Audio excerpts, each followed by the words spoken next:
حياكم الله. بعد الخسارة أمام موريتانيا والخروج المبكر للمرة الثانية على التوالي من نهائيات كأس إفريقيا لكرة القدم في عهد جمال بالماضي، يبدو من السهل على كل واحد فينا أن يقول ما يريد بعد هذا الإخفاق. يتهكم على المدرب، على اللاعبين، ينتقد، يقترح، يتنرفز، يحلل. وهذا شيء طبيعي وعادي جدا ومن حقه الجمهور كما الإعلاميين والمحللين، لأنه غالبيتهم تحركهم مشاعرهم وعواطفهم. ولكن من الصعب جدا بالموازاة مع ذلك أو بالمقابل إيجاد الكلمات اللازمة التي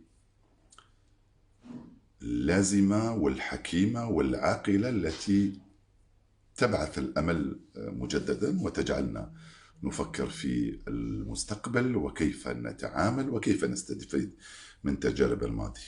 الشيء اللي قريته وسمعته وشفته منذ البارحة إلى اليوم هو أنه الكثير من الناس انتقدت جمال بالماضي، وهذا شيء طبيعي. انتقدته على الإخفاقات الثلاث مثل ما رفعته إلى السماء بمناسبة تتويجه بكأس إفريقيا 2019 في مصر. وكثير من الناس انتقدوا الكثير من اللاعبين خاصة القدامى الذين في نظرهم لم يكونوا في المستوى أو لم يبذلوا الجهد اللازم. التركيز كان على المدرب وكان على اللاعبين وشوية على رؤساء الاتحادات السابقين، على هفوات واخطاء ارتكبوها في التعامل مع جمال بالماضي والتعامل مع المنتخب والتعامل كذلك مع الكرة الجزائرية عموما، لأنه عند الخسارة وعند الهزيمة تتذكر كل المساوئ، وهذا أيضا شيء طبيعي. أنا ليس من عادتي أن أطلق النار على سيارة الإسعاف، وليس من عادة الجزائريين عموما أن يطلقوا النار على سيارة الإسعاف، ولكن من حقهم أن يقولوا وينتقدوا ويتكلموا، لأنهم حرار في ذلك. طبعا عندما تكون هذه الحرية مقرونة بالاحترام والتقدير للأشخاص بالدرجة الأولى بصفتهم أم بشخصهم. ولكن أنا شخصيا أوافق الكثير مما قيل وكتب لحد الآن في أن جمال بالماضي يتحمل مسؤولية. أنا لا أقول جزء ولا كل المسؤولية. مثل المرة اللي فاتت تذكروا من سنة قلت بأنه جمال بالماضي ليس فاشلا ولكنه نجح وفشل. نجح في أو كان له الفضل الكبير في تتويج الجزائر بكأس أفريقيا 2019. آنذاك جاء ووجد منتخبا مهدما، صنع منه فريقا ومنتخبا فاز بكأس العالم.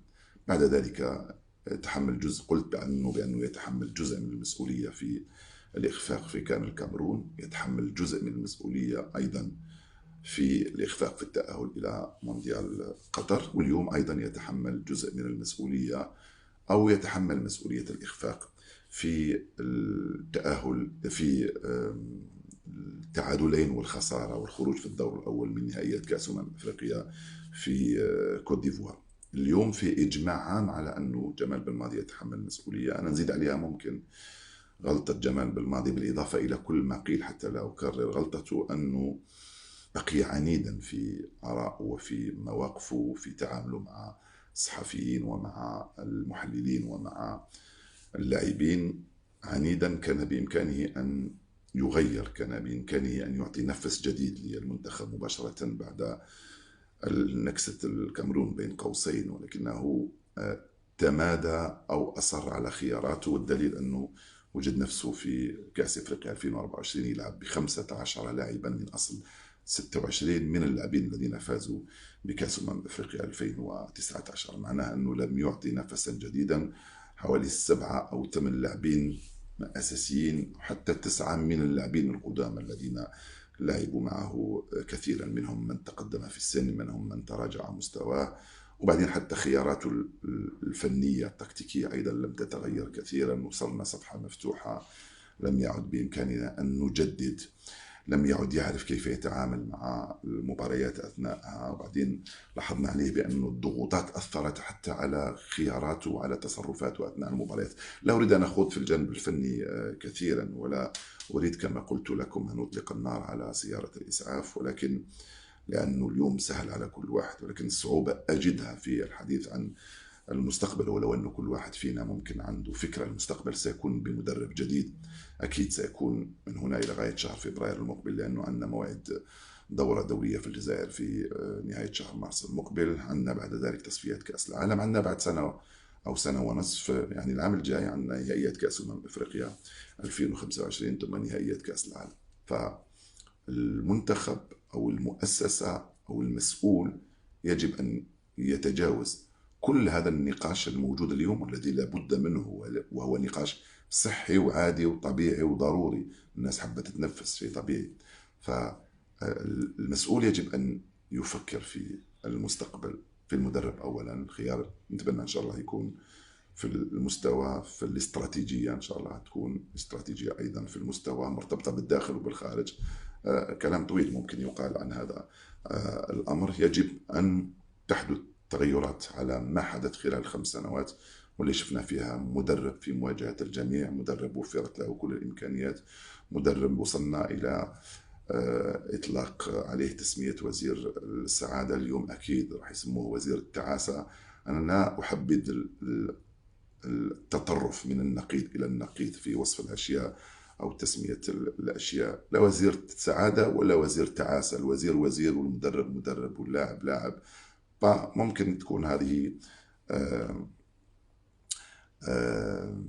صفات تطلق من قبل جماهير بعفويتها، فقد نفهمها، ولكن المطلوب من الجميع أن يتجاوز هذا. أنا عارف بأن أولادنا ممكن تأثروا، وعارف بأن الكثير من الجزائريين في الداخل والخارج، الكثير من أحبتنا كذلك وعشاق المنتخب الجزائري تأثروا، كان أملهم أن المنتخب الجزائري يذهب إلى أكثر ما وصل إليه، ولكن هذه هي الكرة وهذه هي الحياة.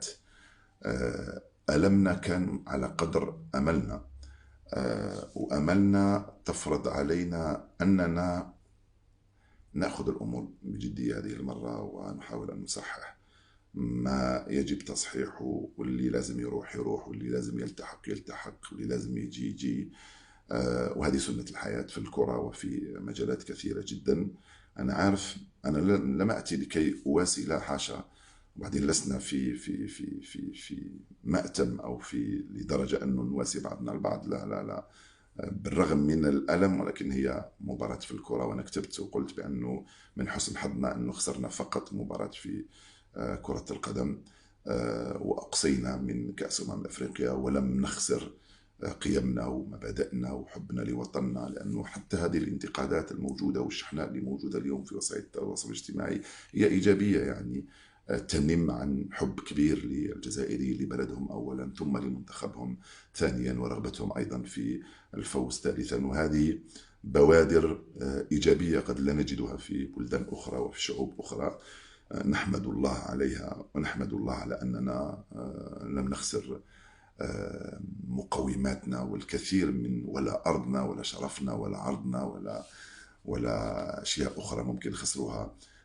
ناس آخرين. لا، رب ضارة نافعة، وأعتقد بأننا سنعود، لأنه عندنا المقومات لذلك، الفنية والفردية والجماعية وحتى المادية. وشفنا الظروف التي تم توفيرها للمنتخب الجزائري على مدى 5 ولا 6 سنوات وربما أكثر، والمرافق التي تم بنائها لحد الآن والتي تسمح لنا بالعودة إلى الواجهة. غدا يوم آخر يجب أن نواجهه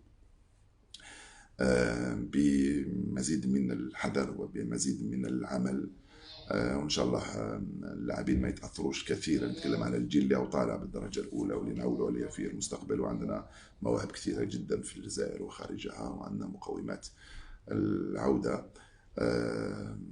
فقط يجب أن نضع نصب أعيننا، بأنه نصب أعيننا الجزائر أولا، بغض النظر عن الأسماء وبغض النظر عن تقديس الأزمة، الجزائر ثم الجزائر ثم الجزائر. أما الأشخاص فيذهبون ويعودون ويرحلون ويأتي آخرون، وهذه سنة الحياة. السلام عليكم.